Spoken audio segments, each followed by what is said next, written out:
This is a production of WKNO Memphis. Production funding for Sports Files is made possible in part by the WKNO Production Fund, the WKNO Endowment Fund, and by viewers like you. Thank you. My guest today on Sports Files is the tournament director of the U.S. National Indoor Tennis Championships, Peter Lebedevs.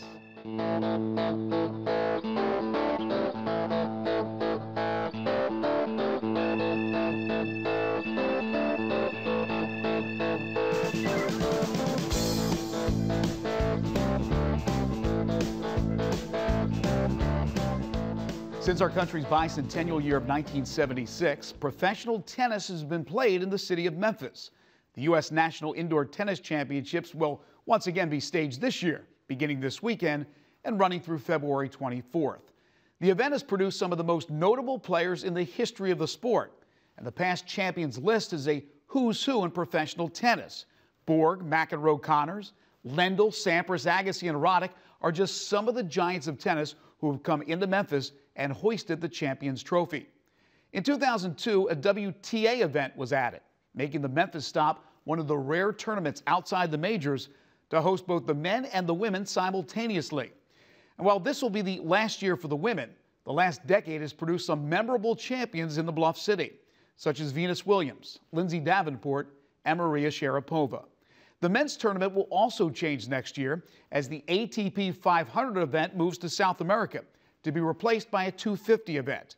But nevertheless, the city of Memphis and the Racket Club will remain in the tennis tournament business for many years to come. Today, tournament director Peter Lebedevs joins me to preview this year's event and look down the road into the future of professional tennis in Memphis. It's Game, Set, Match next on Sports Files.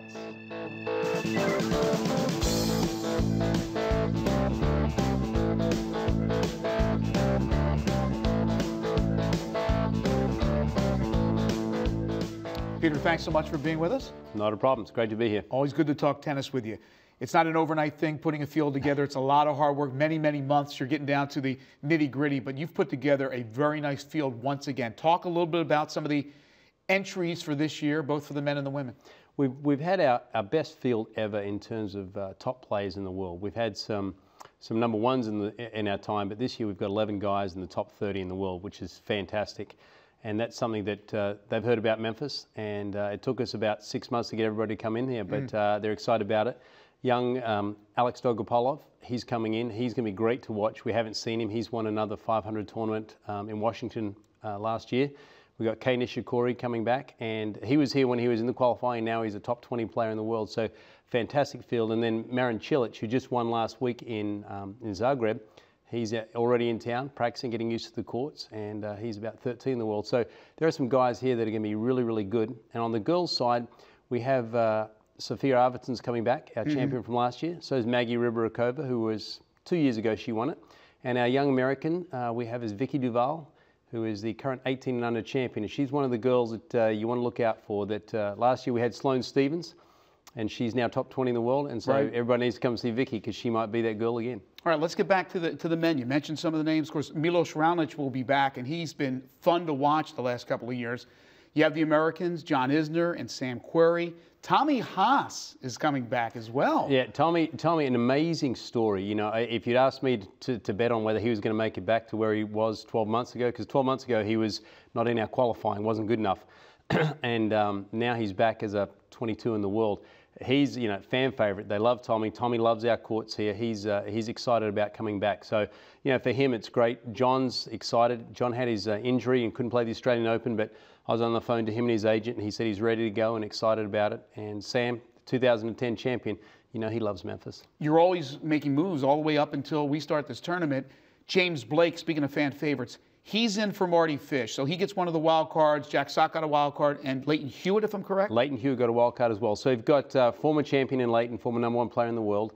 Jack, who's on his way up, got a bit of injury last year, so stalled, but still he's about 120, and we think he could be a great player. And James wasn't quite in. Marty's still having issues with his heart that sidelined him late last year. And as he said, it's not so much that his heart's not right. He's more worried about being fit enough if he really gets pushed. He wants to wait until he's ready. And so we appreciate him being upfront and honest about that. But we're lucky enough to have a guy like James who's ready to come in and play, and it's going to be great to have James back. Peter, how strange is it to have a tournament in Memphis without Andy Roddick, who, of course, if people don't know, has retired? He's retired. It's very strange. It's been 11 years since we've had Andy here, and I've known Andy since he was 12 years of age. I had him in I coached him. And so, you know, not having him here, it does feel a little bit weird.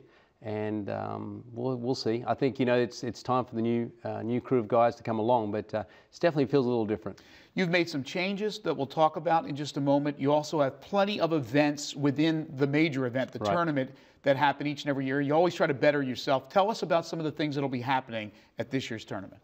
Yeah, one of the things we've tried to do is the fan experience. There's a lot of tennis, but we want the fans to have something else to do. So one of the things we've got during the day on Wednesday is Ladies' Day. We have a seated luncheon with some featured wines and dessert wines, and then we're going to have the players coming in. And the players will come in and they'll do a little Q&A with me, and the ladies will be able to chat with them, and then we'll have the photographer go around and take photos, so the ladies will have a chance to have a photograph with the players. And Vidas goes online to do that, and he's always a fan favourite with the ladies, so that'll be fun.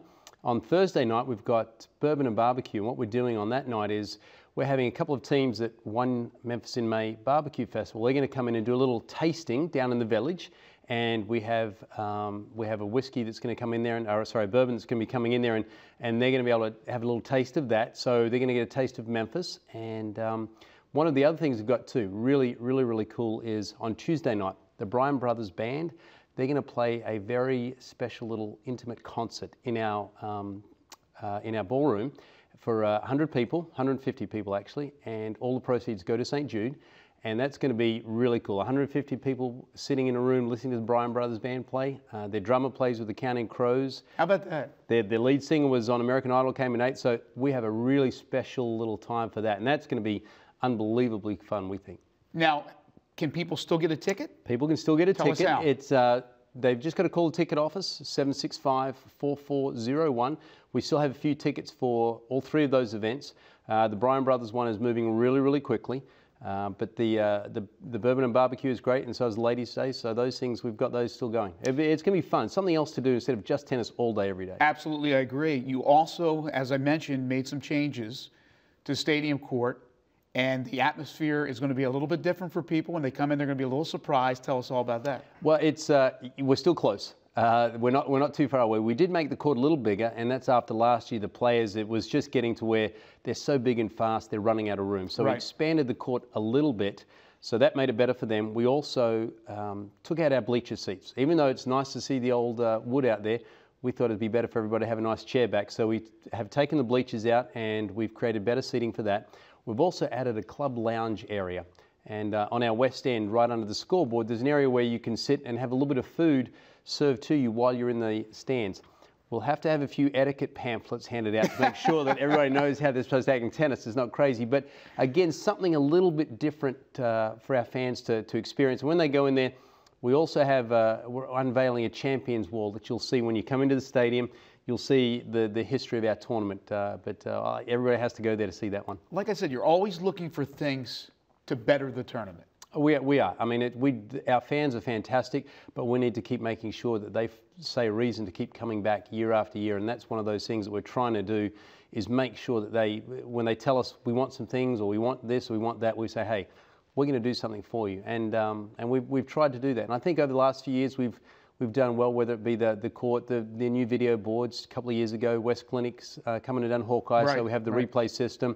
So each year we're stepping it up. Peter, for those who don't know, and most have kept up with what's happening with our tennis tournament here in Memphis, but for those who do not know, this will be the last year for the women. It will also change as far as the men's tournament from a 500 to a 250. Can you explain the changes, what it means, and what it'll mean for the future of the tournament? With the ladies there last year, this will be 12 years we've had the ladies. It's great having them, and we've had some fantastic players. But going forward, without the ladies, it allows us to do more things because we have space constraints. So when the ladies left, that'll open up some things for us. In terms of the men's changing, as a 500, it really means more points and more prize money for them. But it's kind of interesting. Nobody really knew about the 500 until we changed to the 250, and now all of a sudden get the questions. Really, it won't make a lot of difference for us because we will still be able to go out and get a very good field. we'll be able to, if there's a player that we really want to go and get, we'll be able to kind of pinpoint that a little bit more.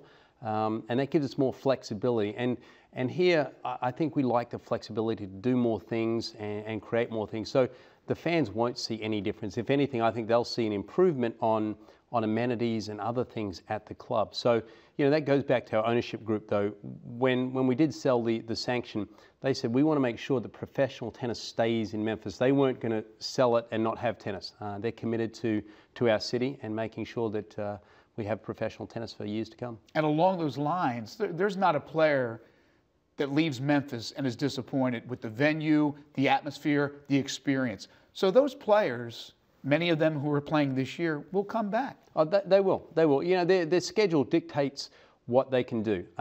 You know, if they've got tournaments coming up in terms of Davis Cup commitments and things like that, but they have that room in their schedule, and we're always one of the top places to come in here. A couple of years ago, a player, he was from Serbia, and he's now top 10 player. He said, you know, I'd heard about Memphis. I was worried because I heard there was lots of, you know, with girls and guys, I always get worried. And he comes and he said, it's great. There's no problems. And, you know, that's kind of really good to hear because he chooses where he comes to play, and he chose Memphis. And, you know, Andy Roddick loved it, and it's where he, you know, I'll say that we helped him and his wife get together because that's the first time that Brooklyn came to before she got married, and they had such a good time that, you know, maybe that's why they did it. Peter, you have your finger on the pulse of tennis, especially here in the States. We talk about a lot of these young up-and-coming women, girls to women, and some in this tournament. People always ask me about tennis and about the men. Where's the future in American men's tennis? Where do we stand? We're in pretty good shape. We've been spoiled over the years by having your Changs and your Agassiz and your Samprases.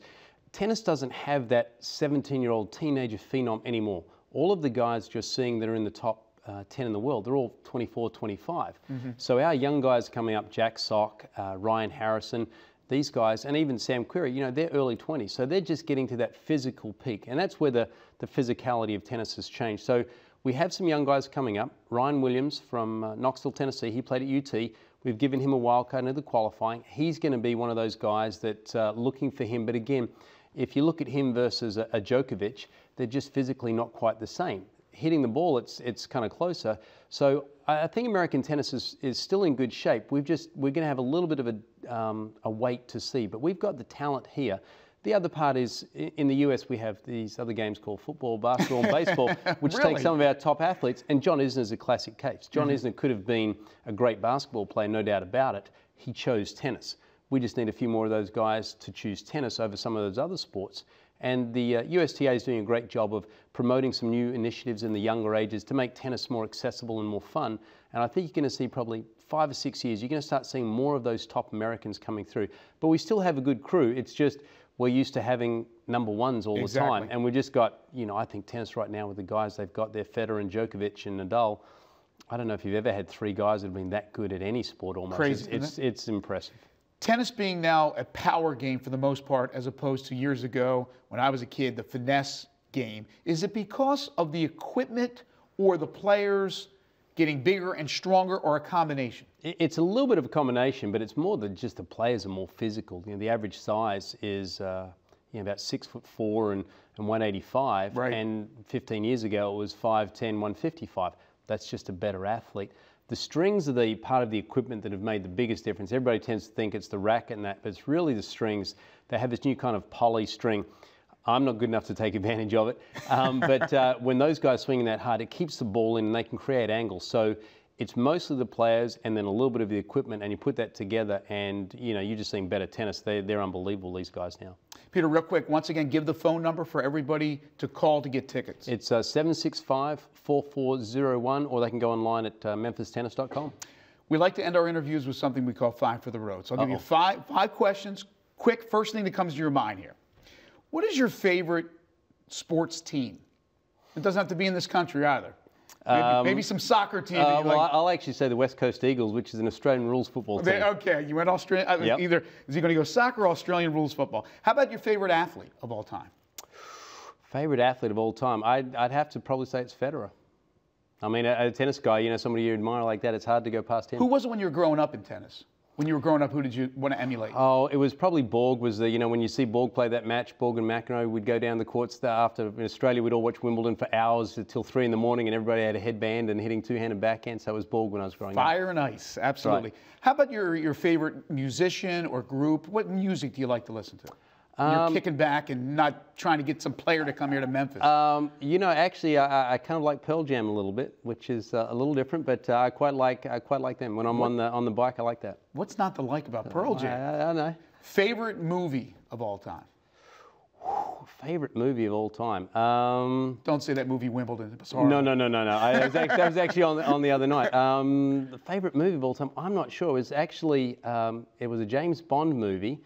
And Live and Let Die. Live and Let Die. So that was which Bond?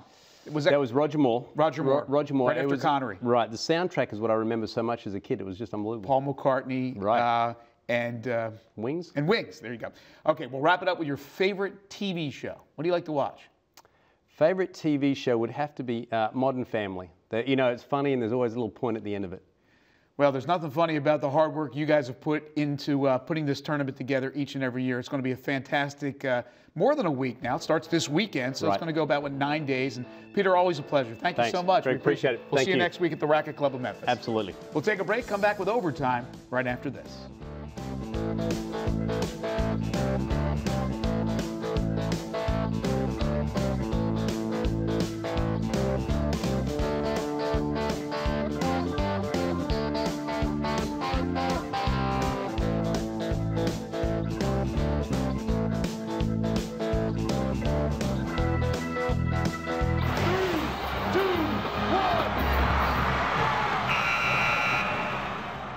When Lauren Avant was a prep star at Lausanne Collegiate School, she dreamed of taking her basketball talents to the highest level. As a terrific student in the classroom and an equally sensational round baller, Lauren was courted by numerous major basketball programs. She eventually settled on the University of Tennessee, where she accepted a full scholarship.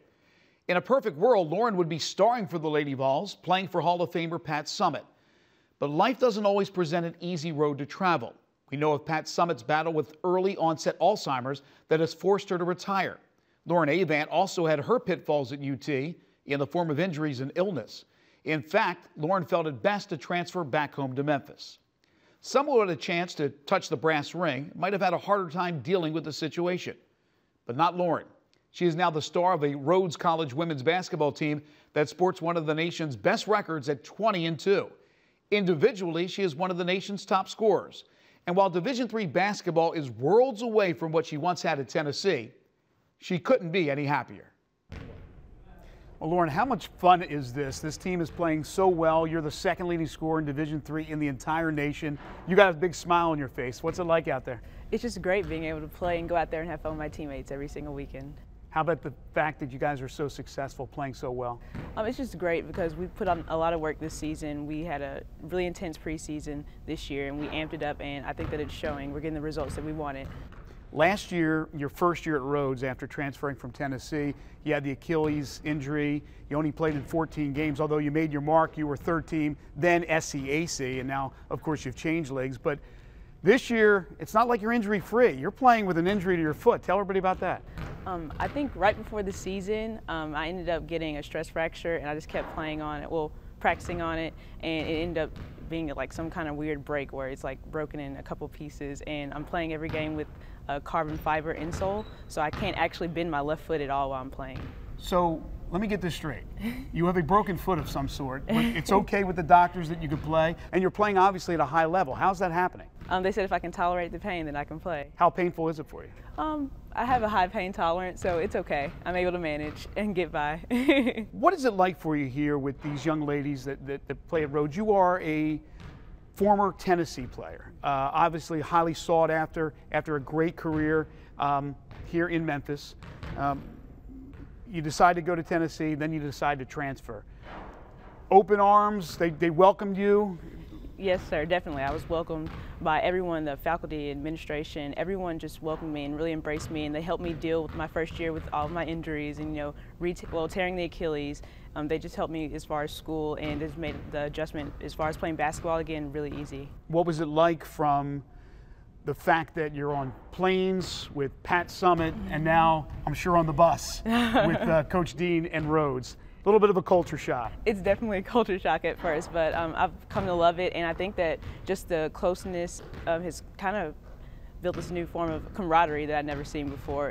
It went from being, playing at a really high competitive level, and now it's more so, playing at a competitive level, but still playing for fun and being able to have academics first. And I mean, I'm just really enjoying the entire process. Coming out of Lausanne and putting together that amazing career, and then deciding on Tennessee with a lot of schools going after you, what were your goals back then before you made the move to college? What were you trying to accomplish in college, knowing that you were going to go play for Pat Summitt in Tennessee? I committed at a really young age. I think it was my freshman year, and my goals then were different. Then I wanted to come out and, play at the highest level that I possibly could at Tennessee, and then hopefully after that I was going to plan to enter medical school, and if that didn't work out, then somehow get back into coaching.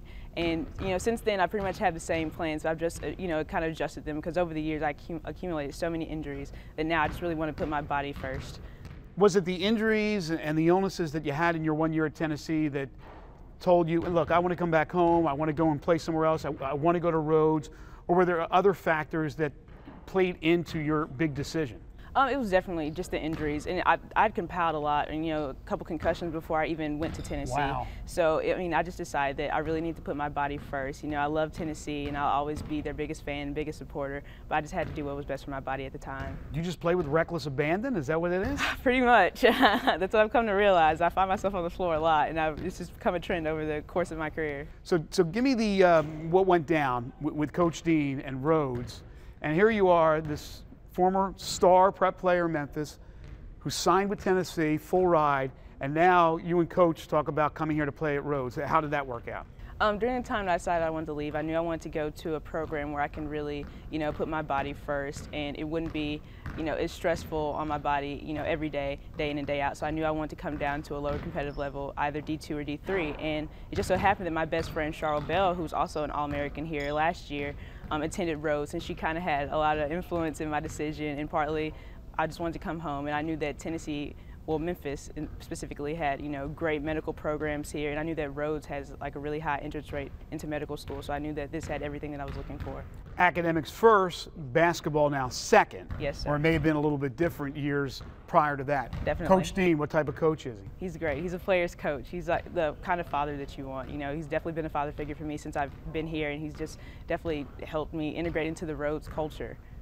So you're a pre-med major, okay, which is way over my head. But you said you may wait a little bit on grad school, you may take grad school classes while pursuing coaching. So it looks like coaching now is at the top of what you want to do with your life. Yes, sir. As I've made these adjustments and, transferred and come back to Memphis, I had the ability to do things during the summer that I don't think I would have the opportunity to do. I had time to really train younger athletes and even athletes around my age, and I realized that basketball is my passion, and that's something I wanted to pursue long after my career. So I wanted to get in coaching the best way that I could, and I wanted to also take classes because I want to further my education also. So hopefully I get a coaching job somewhere upon graduation. How hard is it to juggle both? I feel like I've been juggling both forever, so it's not even a job anymore. It's kind of just like my life, so it's always been basketball and education, and I plan on doing that, and hopefully if I get a coaching job, instilling that in my players. With all the injuries you've had and had to overcome, obviously you show a lot of perseverance, but did you expect to have the season you're having? I just want to play and live every day that I could. I never really looked too far ahead. I never really looked too far in the past either. I just come out every day and try to play the game that I love to the best of my ability. All right, what's your game all about? If you were to describe your game to a casual basketball fan out there, how would you describe it? I tried my best to be an all-around player, but I'm definitely your more aggressive player. Coming into Rhodes, I was a point guard at Tennessee, and as I've transitioned here, I've become an off guard. So where I was more about distributing the ball, now I'm more about scoring the ball. So I'm the type that I like to attack and play at the rim, and I also like to pull up for a mid-range jump shot or hit a wide open three. So I try to keep my game as versatile as possible, and I also do the defensive end. I take pride in being a good defender. How hard do you work on your game? I work hard all the time. Yes, sir. Oh, my injuries have slowed me down during the season, so I don't go as hard as I did last year when I was recuperating from my injury on the foot. So now I just really try to maintain and do things in practice, and Coach Dean helps me a lot with that. I imagine he can't push you too much in practice knowing he needs you for games, right? Yes, sir. So, I'm sorry. We worked out a schedule where, you know, we have light practices some days, or he lets me, you know, sit out some things. He really conserves my body, and I really appreciate him for that. How far can this team go? I think we can go all the way. Really? Our goal is the national championship. Well, we're trying to win conference in the national championship, but we just want to take it one game at a time. Yeah, one step at a time, and what a career she's having. Lauren, thank you so much. Thank Pleasure you. talking to you. I appreciate it. Lauren and her Rhodes teammates are in action tonight and will play the regular season finale on Sunday at home before they get set for the Southern Athletic Association tournament. Also, the NBA All-Star Game takes place Sunday in Houston, Texas.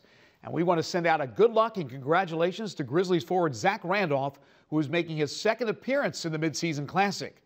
Go get him, Zebo. And that'll do it for this week's show. As always, you can see any of our previous shows by heading to our website at WKNO.org and clicking on KNO Tonight. And we'll see you next time.